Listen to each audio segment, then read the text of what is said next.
श्री ओम करणी, श्री ओम करणी, श्री ओम करणी, श्री ओम करणी। नमस्कार। आज वार्ता का विषय रहेगा अहंकार। अहंकार को मुक्ति का सबसे बड़ा दुश्मन बताया गया है और आज आपको वह उपाय बताया जाएगा जिससे अहंकार सामने ही नहीं फटकेगा। तो देखिए,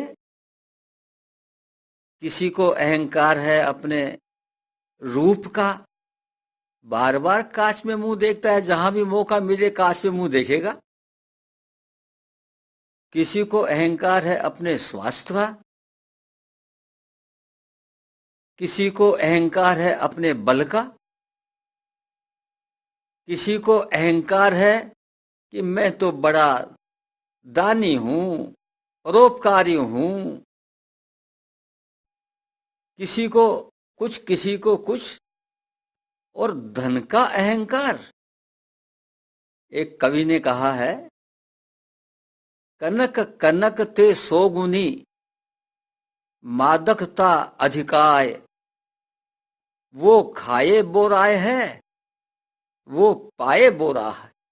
यानी कनक के दो अर्थ होते हैं। एक तो होता है धतूरा, जिसमें नशा बहुत होता है, ज्यादा खा जाए तो आदमी की मौत हो जाती है। और एक होता है स्वर्ण। तो कहा है कवि ने कि धतूरे से सोने में यानी धन दौलत में 100 गुनी मादकता है।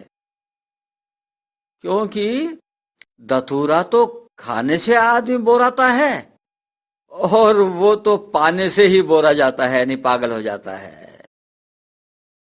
तो इस प्रकार से कई स्थानों पर आपको, कई परिस्थितियों में आपको अपने अहंकार को पुष्ट करते रहने का ही अवसर मिलता है और आप अहंकार पुष्ट किए ही जाते हैं।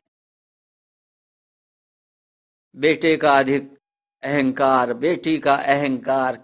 अहंकार के कितने रास्ते हैं पूछो मत। इतना अटैक हो रहा है आप पर अहंकार का कि अहंकार से बचना बहुत मुश्किल है, इतना आसान नहीं है।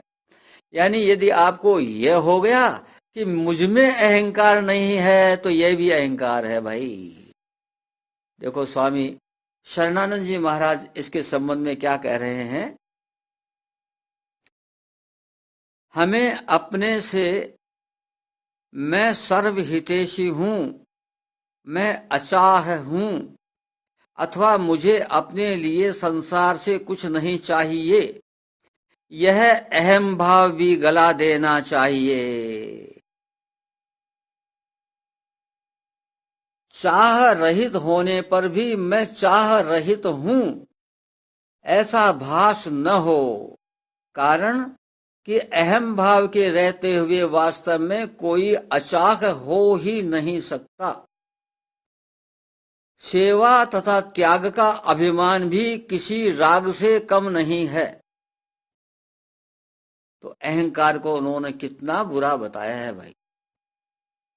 और देखिए, आपका अहंकार नष्ट हो रहा है कि नहीं हो रहा है, इसके लिए उन्होंने एक फार्मूला भी दिया है भाई।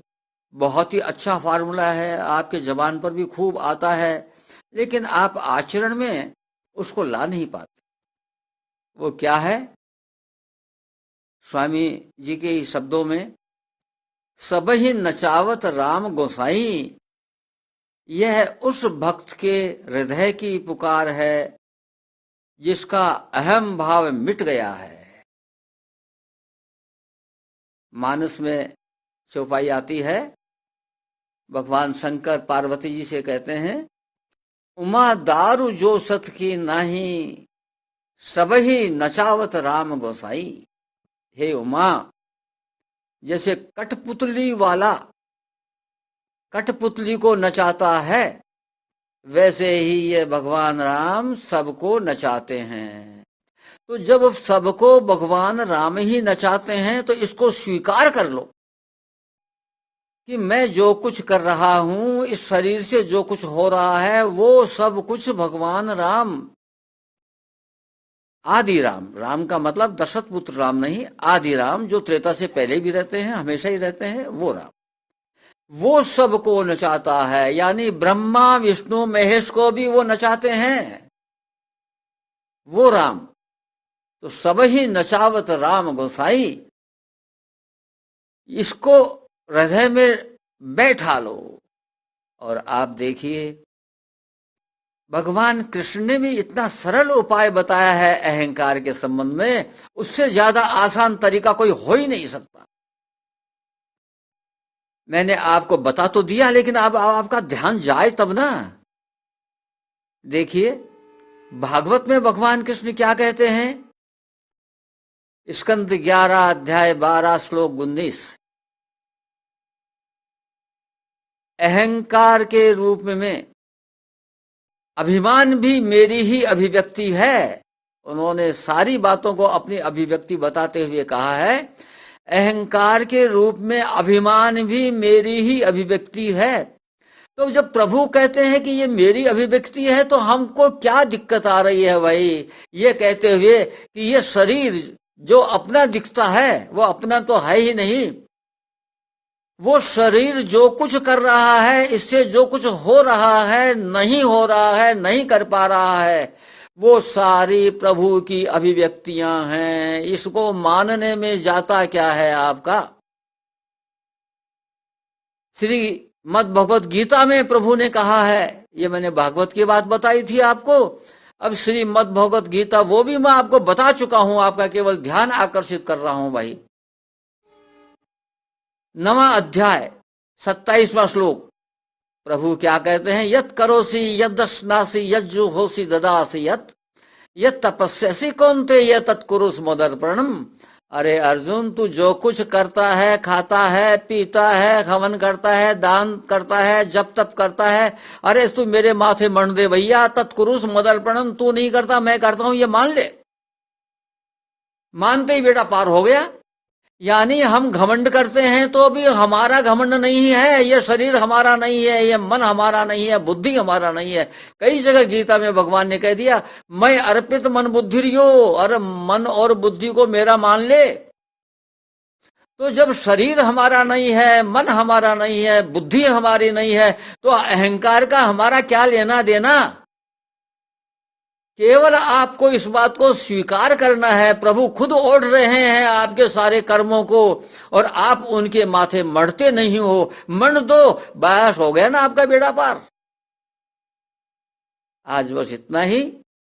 नमस्कार।